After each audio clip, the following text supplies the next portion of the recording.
मित्रातिपुत्र नेत्राय त्रयीसत्रवः सात्रवे गोत्रादिगोत्रजत्राय गोत्राते ते नमो नमः।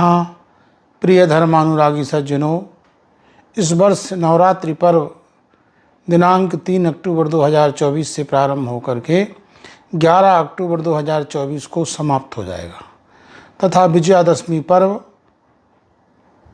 12 अक्टूबर को मनाया जाएगा। दुर्गा भी का विसर्जन भी उसी दिन किया जाएगा। इस वर्ष नवरात्रि ह्रास वृद्धि दोनों से युक्त है। कहीं कहीं पंचमी तिथि की वृद्धि हो गई है, कहीं कहीं चतुर्थी तिथि की वृद्धि हुई है। ऋषिकेश पंचांग के अनुसार चतुर्थी की वृद्धि हुई है, पर अष्टमी का क्षय हो गया। अष्टमी नवमी दोनों मिलकर के एक हो गई हैं। तो ह्रास और वृद्धि दोनों के रहते हुए भी इस वर्ष नवरात्रि 9 दिन की ही मनाई जाएगी। तो प्रतिपदा 3 अक्टूबर को प्रतिपदा तिथि 47 घटी 39 पल अर्थात रात्रि 1:11 तक रहेगी। हस्त नक्षत्र भी 3:18 और ऐन्द्र योग भी 57:28 प्रातः 5:03 तक रहेगा। शारदीय नवरात्रि घट स्थापना के लिए सबसे उत्तम मुहूर्त ये अभिजित माना जाता है। अभिजित मुहूर्त 11:36 से लेकर 12:24 तक मनाया जाएगा। यदि कोई भक्त उसके पहले कलश स्थापना अपने घर में करना चाहता है तो उसको स्थिर लग्न में उसके पहले 9 बजे से लेकर के 11:30 के बीच में स्थिर लग्न में कलश स्थापना की जा सकती है। आज ध्वजारोहण भी करना चाहिए। आज शैलपुत्री देवी का पूजन होगा और उनको चंदन का लेप लगाया जाएगा और कंगी आज समर्पित की जाएगी। पराम्बा भगवती इस वर्ष डोली पर सवार होकर, तो डोली में सवार होने के लिए मंगल सूचना नहीं मानी जाती है। 4/10/2024 शुक्रवार को द्वितीय तिथि मानी जाएगी। ब्रह्मचारिणी का इस दिन पूजन होगा। उनके केश संवारने के लिए रेशमी पट्ट उनको समर्पित किया जाएगा। 5/10/2024 शनिवार को तृतीया तिथि होगी। चंद्र घंटा का पूजन होगा। चंद्र घंटा की प्रसन्नता के लिए उनको दर्पण दान किया जाता है और दर्पण चढ़ाया जाता है। आश्विन शुक्ल चतुर्थी 6 अक्टूबर रविवार कुष्मांडा भगवती का पूजन किया जाएगा। इन्हें मधुपर का भोग लगाया जाता है। तिलक हेतु चांदी का टुकड़ा उनको प्रदान किया जाता है। उनके नेत्रों के लिए अंजन दिया जाता है। आश्विन शुक्ल चतुर्थी 7 अक्टूबर सोमवार को स्कंद माता का पूजन होगा। स्कंद माता को अंगराग आभूषण चढ़ाए जाते हैं, माता को वस्त्र चढ़ाए जाते हैं। आज के दिन ही उपांग ललिता पूजन का भी व्रत मनाया जाएगा। भगवती पराम्बा, भगवती राजराजेश्वरी, त्रिपुर सुंदरी का भी पूजन किया जाएगा। श्री का प्रागट्य उत्सव भी आज मनाया जाएगा। आश्विन शुक्ल पंचमी 8 अक्टूबर मंगलवार को कात्यायनी पूजन किया जाएगा। स्कंद षष्ठी देवी का भी आज पूजन होगा। बेल वृक्ष के नीचे मूल मंत्र का पाठ करने से दुर्गा देवी प्रसन्न होती है। आज के दिन कन्याओं को योग्य वर की प्राप्ति के लिए भगवती कात्यायनी का भी पूजन करना चाहिए। आश्विन शुक्ल षष्ठी 9 अक्टूबर बुधवार मूल नक्षत्र में सरस्वती का आवाहन करना चाहिए और मूले सरस्वत्याह्वानम और 3 दिन का आज से अनध्याय माना जाता है। जो पढ़ने लिखने वाले छात्र होते हैं वह 3 दिन अनध्याय करके केवल पराम्बा भगवती देवी की उपासना करते हैं। आश्विन शुक्ल सप्तमी 10 अक्टूबर गुरुवार को कालरात्रि का पूजन किया जाएगा। आज ही महानिशा पूजन किया जाता है।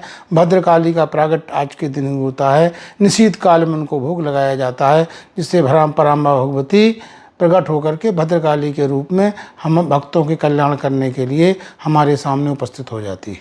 आश्विन शुक्ल अष्टमी नवमी दोनों एक साथ संयुक्त तिथि हैं।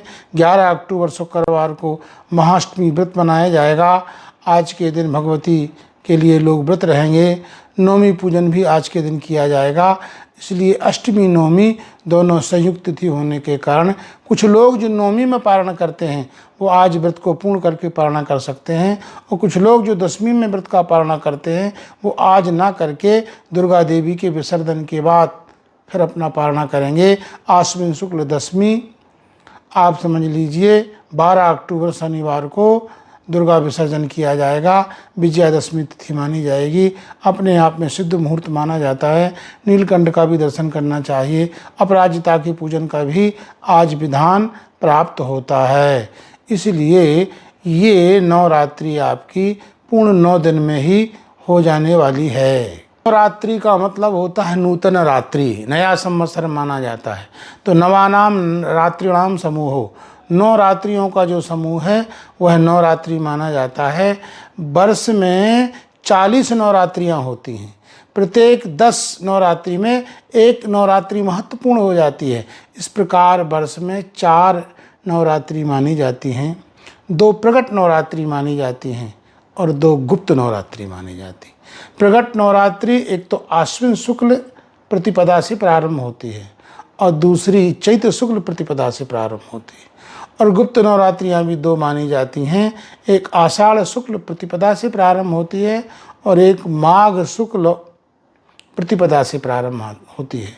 इन 4 नवरात्रियों में सबसे बड़ी नवरात्रि जो वार्षिकी पूजन का विधान जिसमें प्राप्त होता है वो शारदेय नवरात्रि को ही माना जाता है। ये सबसे बड़ी नवरात्रि मानी जाती है। इसके बाद बसंत की नवरात्रि मानी जाती है। तो इन दोनों नवरात्रियों में 9 ही दिन पराम्बा भगवती का पूजन विधि विधान से किया जाता है। 2 शेष नवरात्रियाँ मानी जाती हैं जिनको गुप्त कहा जाता है। उन नवरात्रियों में आप समझ लीजिए माघ शुक्ल की जो नवरात्रि है उसमें केवल एक दिन प्रकट माना जाता है। एक दिन पूजन का विधान होता है बसंत पंचमी, और बसंत पंचमी में सरस्वती का पूजन किया जाता है, इसलिए सारस्वत नवरात्रि भी इसको कहा जाता है। और आषाढ़ शुक्ल पक्ष की जो नवरात्रि है उसका एक दिन प्रसिद्ध माना जाता है, वो नवमी तिथि प्रसिद्ध मानी जाती है। नवै भड़रिया के नाम से लोग इसको जानते हैं। हमारे यहाँ इस वर्ष पराम्बा भगवती राजराजेश्वरी त्रिपुर सुंदरी ललिता प्रेमाम्बा जिनकी स्थापना ब्रह्मलीन पूज्यपाद जगतगुरु ज्योतिष पीठाधीश्वर एवं द्वारका शारदा पीठाधीश्वर जगतगुरु शंकराचार्य स्वामी श्री स्वरूपानंद सरस्वती जी महाराज ने स्थापना की है। स्फटिक का बड़ा दिव्य भव्य ये माता का विग्रह है। यहाँ पर 9 दिन तक नवावरण पूजन होगा, श्री यंत्र का सांगोपांग पूजन होगा, रत्नों से पुष्पांजलि दी जाएगी और कमल से प्रतिदिन अर्चन किया जाएगा। रात्रि काल में आप समझ लीजिए पूजन करने का बड़ा महत्व माना जाता है। जो व्यक्ति पूजन करता है उसको पुण्य प्राप्त होता ही है, पर जो पूजन का दर्शन करता है उससे सबसे अधिक पुण्य प्राप्त होता है। 3 त्रिकोण बनते हैं, एक पूजन करने वाला, एक पूजन का दर्शन करने वाला, एक पूजन की सामग्री देने वाला। तो पूजन की सामग्री देने वाले को कहीं ना कहीं भाव दोष हो जाता है। पूजन करने वाले को पूजा के क्रम विपर्य का, उपचार विपर्य का दोष लग जाता है, पर जो पूजन का दर्शन करता है उसको पूरे का पूरा पुण्य प्राप्त होता है। क्रम विपर्य का मतलब आप समझ लीजिए स्नान कराना चाहिए तो स्नान ना करा के भोग लगा दिया, भोग लगाना चाहिए था तो भोग न लगा करके पुष्प चढ़ा दिया। उल्टा क्रम करने से आप समझ लीजिए क्रम विपर्य का दोष लगता है और जो सामग्री देता है उसको भाव दोष लग जाता है।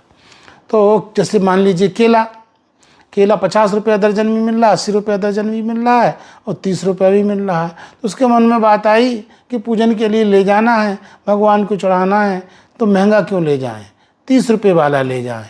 तो ये भाव दोष होने के कारण माइनस मार्क हो करके जो प्रेक्षक होता है, जो पूजन का दर्शन करने आता है, जो श्री यंत्र के पूजन का दर्शन करना चाहता है, उसको पूरे का पूरा पुण्य प्राप्त हो जाता है। इसलिए यदि पूरे का पूरा पुण्य प्राप्त करना है आपको तो आप आइए रायपुर शंकराचार्य आश्रम पराम्बा भगवती राजराजेश्वरी त्रिपुर सुंदरी जिनको ललिता प्रेमाम्बा कहा गया है, उनके पूजन का दर्शन कीजिए और पूजा का पूरा लाभ आप प्राप्त कर लीजिए।